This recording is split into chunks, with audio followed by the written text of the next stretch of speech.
دادا کی نصیحت۔ رضا اور پویا باغ کے کام میں اپنے دادا کی مدد سے خوش تھے۔ رضا ٹوکریاں لا رہا تھا اور پویا درخت پر چڑھ کر پھل توڑ رہا تھا اور ایک دوسرے کی مدد سے پھلوں کو ٹوکری میں رکھ رہے تھے۔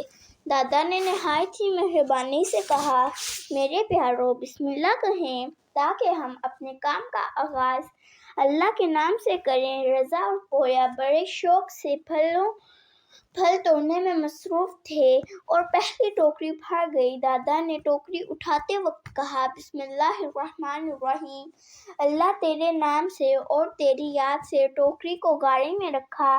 رضا نے پوچھا، دادا جان، بار بار بسم اللہ اور خدا کے نام کو زبان پر کیوں لا رہے ہیں؟ دادا نے کہا، رضا بیٹے، جب بھی ہم اپنے کام کا آغاز اللہ کے نام سے کریں گے تو تمام خطرات اور بلاؤں سے ایمان میں رہیں گے اور برکات میں اضافہ ہو جائے گا۔ واقعی کیا؟ ہاں میرے پیارو، کبھی بھی اپنے دادا کی نصیحت کو مت بھولنا۔